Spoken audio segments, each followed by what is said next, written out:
gentlemen, welcome to the National Constitution Center. It is wonderful to see familiar faces and new ones. I am Jeffrey Rosen. I am the president and CEO of this wonderful institution. The National Constitution Center, as you know, is the only institution in the country chartered by Congress to disseminate information about the US Constitution on a nonpartisan basis.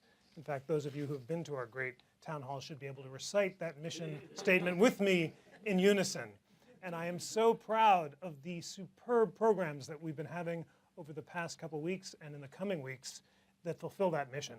Just last night, in conjunction with the University of Pennsylvania, we had an all-star panel about the future of NSA surveillance with Peter Swire from the President's Intelligence Commission, Charlie Savage of the New York Times, and Anita Allen from the University of Pennsylvania.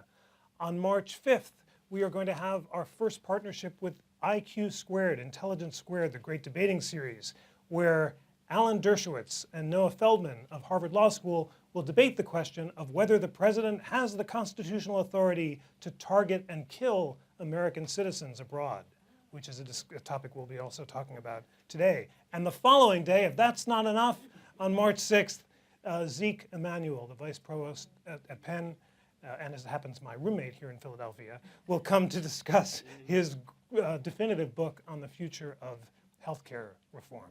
And I hope to see all of you at those and many, many other town hall programs that we have coming up. I am especially excited about today's program. It's a great pleasure to welcome you to this program, which is presented in conjunction with One Book, One Philadelphia's celebration of Kevin Powers' The Yellow Birds. The Yellow Birds, as those of you who have read it know, is a haunting memoir by an Iraq veteran of his time in the military. And here at the National Constitution Center, we have decided to focus on the constitutional dimensions of executive power. And to do so, I cannot imagine a more timely book than the one that we're going to be discussing today. Emergency Presidential Power: From the Drafting of the Constitution to the War on Terror by Chris Edelson is, to my mind, one of the most concise and balanced and helpful introductions to this most vexing of all topics that could be imagined. It combines thoughtful commentary that really present both sides of these incredibly vexing issues with primary sources so that you can read the great excerpts from the thrilling Supreme Court opinions like Robert Jackson's celebrated concurrence in the Youngstown Steel case, which achieves a kind of constitutional poetry. And at the same time, you get Professor Edelson's firm defense of a position about the importance of the president seeking congressional support for his actions, which we're going to be discussing extensively today. Let me briefly introduce Professor Edelson, who is an assistant professor in the Department of Government at American University. Before joining the AU faculty, he practiced employment discrimination law and was state legislative director for the Human Rights Campaign. And this great book was published in the fall of 2013 and is available in the museum store. So please do be sure to pick up your copy after the program. As Professor Edelson's respondent, we have really the world expert on presidential authority and Congress's role in constraining it. I've known and learned from Lou Fisher for many years, who is widely viewed as the master of this field. He is the scholar in resident at the Constitution Project. And previously, when I first met Lou, he worked for 4 decades at the Library of Congress as the senior specialist in separation of powers and specialist in constitutional law.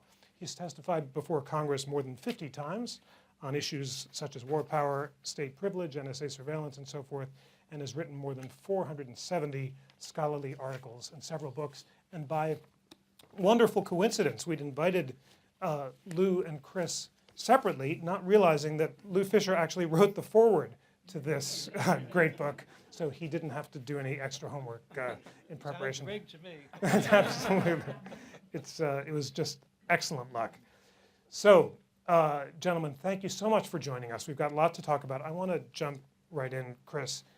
And in your book, starting with the time of President Washington, taking us all the way to the time of President Obama, you describe a dramatic clash between 2 views of executive power.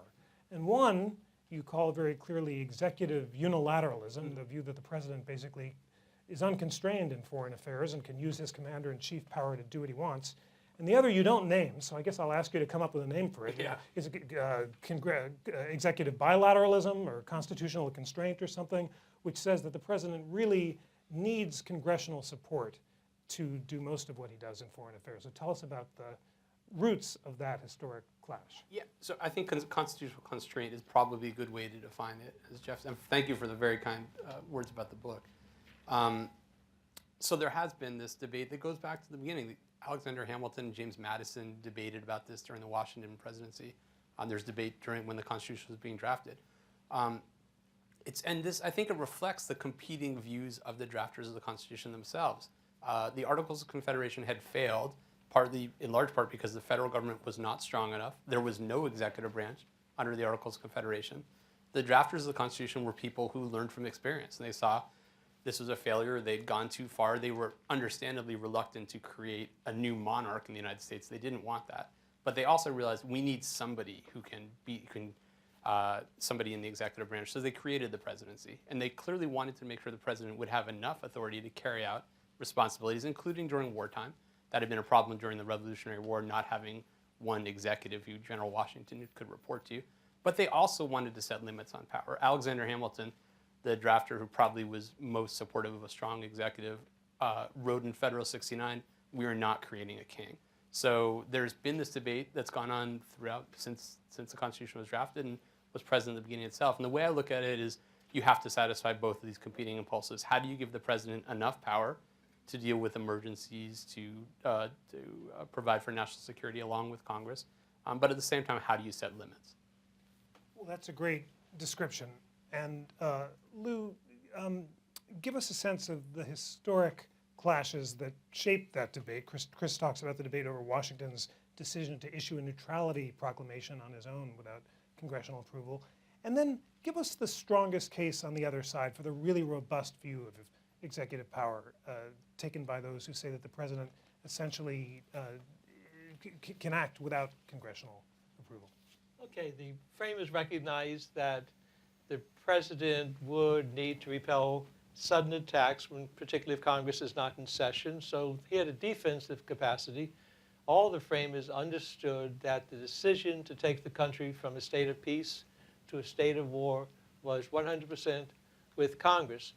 And not only was that the framers' view, that was the pattern of presidents from 1789 up to 1950. Every president who wanted to go to war knew they had to come to Congress either for a declaration of war or an authorization. That was all. And what changed things, and we're still living with it, is Truman's decision to go to war against North Korea without coming to Congress, getting, quote, authority from the Security Council.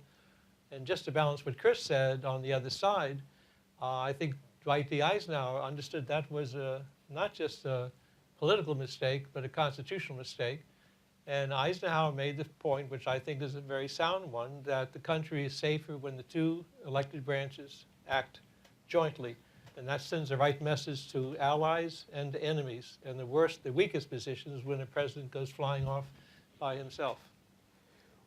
Both of you do make the point that things seem to have changed in the 1950s. In particular, President Truman, who is now widely thought of as quite successful in foreign affairs, pushed the envelope both in terms of declaring war on his own and also in asserting the power to seize the steel mills without congressional approval, a position the Supreme Court rejected. We'll talk about that in a bit, but before we get to the 1950s, Chris, give us the greatest hits of executive unilateralism throughout history. Do you want to tell us about President Lincoln, who did make some rather bold assertions of executive power, but then sought congressional approval retrospectively? Absolutely. So one reason I wrote this book is I was living in New York on September 11th. I was really scared. I was scared about what would happen. I wanted to make sure that things would be done to protect the United States. But as time went on, I also realized, wait, it's important, are we going to maintain a constitutional government?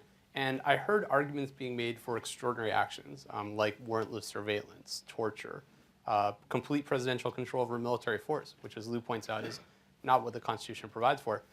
Precedents were cited for these actions. People who defended broad presidential action would say, well, Lincoln did this. Lincoln took unilateral action himself. He had military trials.